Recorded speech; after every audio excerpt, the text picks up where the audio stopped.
Assalamualaikum warahmatullahi wabarakatuh. Alhamdulillahillazi khalaqas samawati wal ard wa ja'ala zulumati wan nur summal ladzina kafaru bi rabbihim ya'dilun.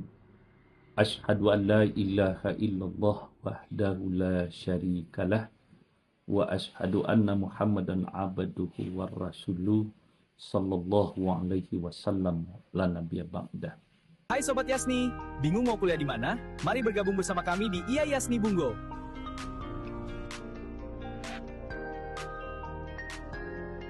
Pilih jalurmu. Ada Fakultas Tarbiyah dengan Prodi PIAUD, PGMI, PAI, dan Tadris IPA. Suka dunia bisnis? Gabung di Fakultas Ekonomi dan Bisnis Islam, Prodi Ekonomi Syariah, dan Perbankan Syariah. Atau mau asah bakat bicaramu? Gabung di Fakultas Dakwah dan Komunikasi Islam, ada Prodi Komunikasi dan Penyiaran Islam. Selesai S1 ingin lanjut? Iya, mau lanjut S2 PAI. Di IA Yasni sudah tersedia program Magister S2 PAI.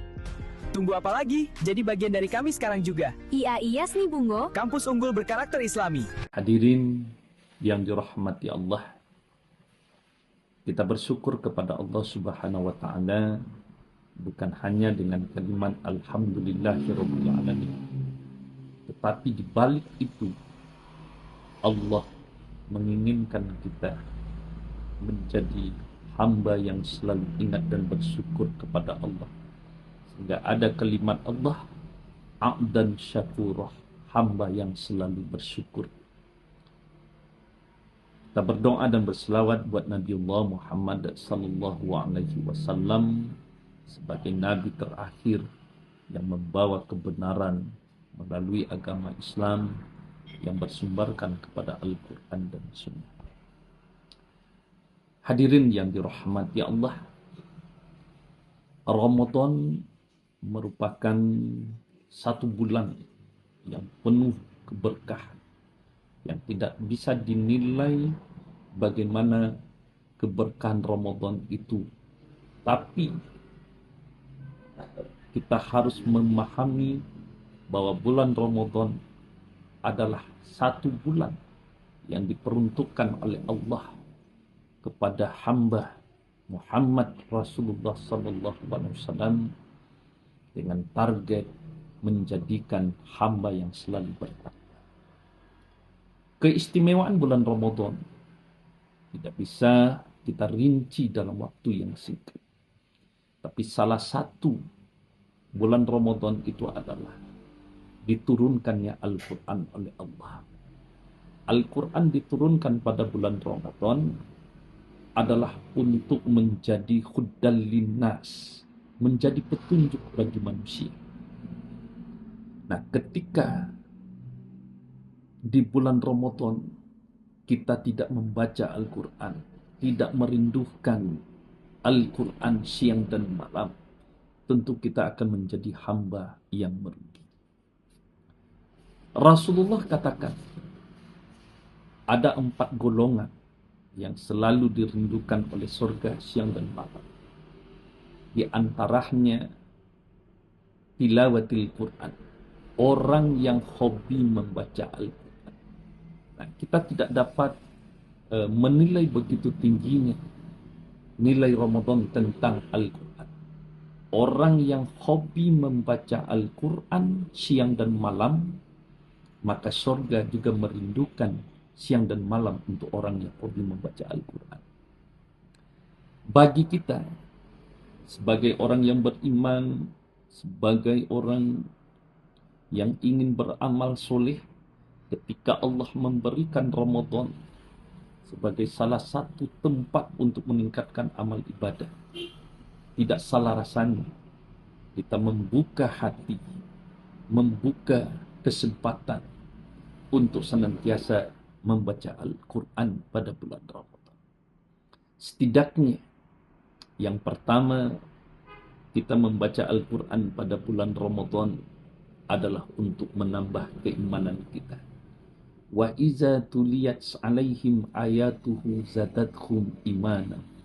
Apabila dibacakan ayat-ayat Allah, maka kekuatan imannya bertambah. Saatnya bagi kita bersama untuk meningkatkan kekuatan iman melalui mendekatkan diri kepada Allah dengan selalu hobi membaca itu. Yang kedua, orang-orang yang membaca Al-Quran pada bulan Ramadan, satu huruf akan dibalas 10 kebaikan, bahkan dilipat gandakan sampai 700 kali. Nah, Rasulullah mengatakan, bacalah Al-Quran di bulan Ramadan, kendati pun itu satu baris, satu ayat. Rasulullah mencontohkan alif lam mim, itu bukan satu huruf, tetapi itu adalah 3 huruf. Alif, lam, dan mim. Nah, yang ketiga, membaca Al-Quran pada bulan Ramadan itu adalah meningkatkan derajat kita di sisi Allah. Allah mencintai orang-orang yang selalu berbuat kebaikan. Maka berbuat kebaikan itu bukan hanya sholat, bukan hanya berpuasa, bukan hanya berzakat, bukan haji dan umrah, tetapi banyak lagi kebaikan-kebaikan yang harus dilakukan. Wa ahsinu innallaha yuhibbul muhsinin. Berbuat baiklah kamu, sesungguhnya Allah mencintai orang-orang yang berbuat kebaikan. Nah, jadi hadirin yang dirahmati Allah, mari kita buka diri kita untuk senantiasa membaca Al-Quran. Kapan perlu kita punya target? One day, one juz. Satu hari, satu juz. Sehingga nanti sampai pada akhir Ramadan, kita dapat menjalankan ibadah Ramadan dengan membaca Al-Quran 1 juz per hari. Nah, sehingga kita nanti benar-benar menjadi manusia yang takin, manusia yang sampai kepada derajat takwa. Hadirin yang dirahmati Allah, kita di samping Al-Quran menjadi petunjuk bagi manusia. Bahkan Al-Quran itu mengatakan bahwa Al-Quran itu adalah menjadi obat dan rahmat bagi orang-orang mukmin. Jadi ketika kita membaca Al-Quran, maka Al-Quran akan memberikan obat dan kasih sayang kepada orang yang membacanya. Ketika ada penyakit-penyakit yang ada pada diri kita, tentu dokter yang terkuat salah satu itu adalah Al-Quran. Karena Allah yang mengatakan bahwa Al-Quran itu adalah menjadi obat, menjadi si tawar untuk orang-orang yang membaca. Barangkali kita pada bulan Ramadan akan tetap beramal ibadah dengan baik, meningkatkan kualitas ibadah kita menjadi orang-orang yang soleh. Billahi taufiq wa hidayah. Assalamualaikum warahmatullahi wabarakatuh.